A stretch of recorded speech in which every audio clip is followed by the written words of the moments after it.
And here's our winner. As an animal rights advocate and animal rescue for many four-legged creatures, this young woman is an inspiration for many.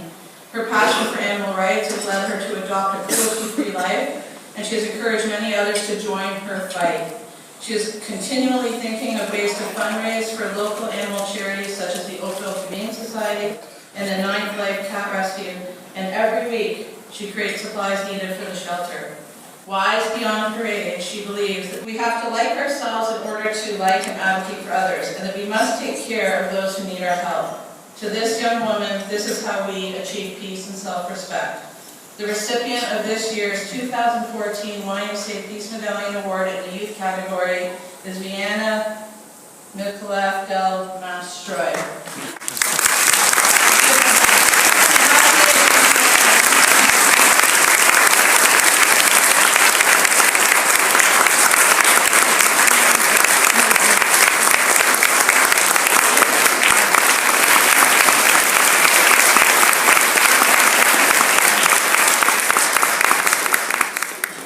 The greatness of a nation and its moral progress can be judged by the way its animals are treated. One of the greatest peacekeepers of all time is Gandhi. Gandhi believed that human beings will never be capable of peace until man and animal can live in harmony. Peace requires tolerance. Tolerance of the smallest, most defenseless creature of this earth, especially those who may look different than us. Mother Nature meant for our world to be shared by more than one species. Because this isn't just our planet, plants and animals share it too. In fact, animals are here long before people. We just took over their land to build our homes. And the sad thing is, when we see wild animals like raccoons in our backyard looking for food to feed their babies, we consider them a pest. People must realize that animals are trying to survive and raise their babies, just like my parents were trying to raise me. We cannot expect to live in a world of peace if we aren't able to live in peace with those close to us. Humans are the only species born with the power of free will. Free will is how we choose to treat others. These choices measure our level of peace. The more we respect for our choices, the more in harmony we will live, the more peace there will be. Babies, animals, the elderly, the challenged, even women in some countries, they do not have free will. They are at the mercy of man or government to accept them as equal. The difference is, animals have very little legal rights around the world. The law does not protect them, and even in Canada, animals are considered nothing but property, like a couch or a pair of boots. I do not understand why this is. Animals feel pain, they bleed, get scared, sick, cold, hungry, and thirsty. They are heartbroken and depressed when one of their babies die. Their mothers and fathers are kids like me. They even look like animals like us. Animals are not property. They are living beings. What separates man from animal is that animals cannot use logic. But babies cannot use logic either. Yet, they are protected by law. So why does the law not fully protect animals?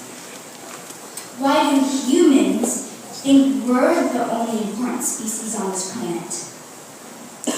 Is it because we can work, make money, speak a language that others can understand, build ourselves a home? Well, I don't have a job. Worker bees and ants definitely have jobs. I'd say beavers and birds are definitely better home builders than I am, and I'm so trying to learn to speak English properly. So why should I be permitted to have so many legal rights while they're not? Is it because I have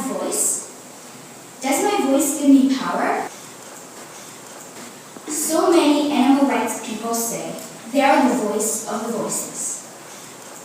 I've never understood this. Animals have voices. If we can hear them, they have a voice. When my dog Thor has to go to the vet or to the groomers, I can hear his cries and pleas as he puts his paws against the floor, sliding like a donkey because he's petrified. I can relate because I did the same thing on my first day of JK. When my cats Sterling and Chenille want their dinner, they tell me, and I hear them and understand them. Every animal does have a voice. We may not speak their language, and they may not speak ours, but we can understand them, because love speaks no language. We were all like animals when we were babies, and no one could understand our goody-gaga babbling, yet we still had our rights respected.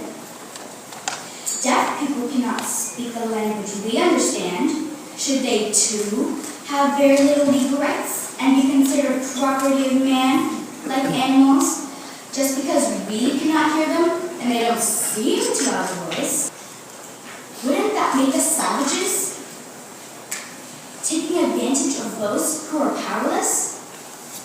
Think about it. How can we have peace with those with power, such as people, if we cannot have peace with someone powerless, like an animal who isn't even a threat to us? The first time my mom took me to the animal shelter when I was 7 or 8 years old, I bawled my eyes out. To see these poor, helpless creatures shaking in their small cages, scared and crying, hiding in a corner, not knowing if they're going to be killed or what's going to happen to them. All these dogs and cats screaming with their paws through the cage, begging for someone to please show them mercy and get them out of there into a warm, safe bed. Imagine being taken to be locked up like a prisoner for not even doing anything wrong, just because the law says we can. No animal deserves this. These animals are born Canadian too. We're better people than this. We can teach the world, being the first country to recognize and respect their rights. I learned respect for all living beings, and one day, I'm going to teach my kids the same thing.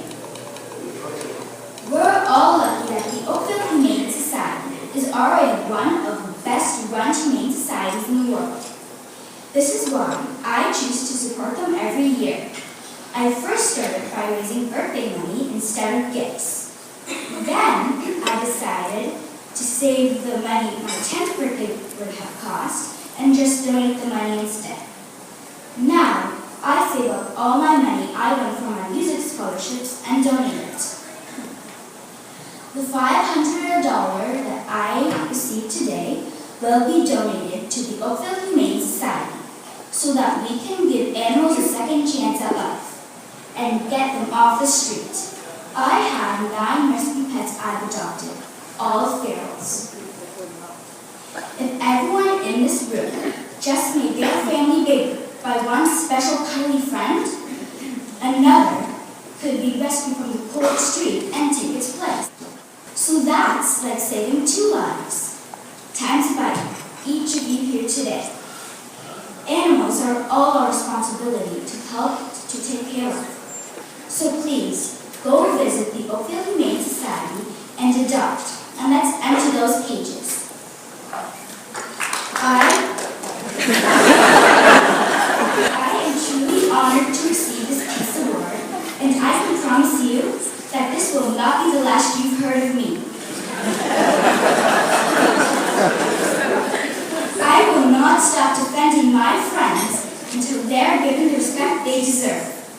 Each of us were called to make the world more peaceful. I have chosen to defend the most bullied being on this planet, the animal. How will you be remembered? We cannot learn to respect and accept others until the weakest being has first been respected by law. I was taught to never look down on anyone unless you are there to help them up. May this winter be easy on all our homeless animal friends. God bless you. Thank you.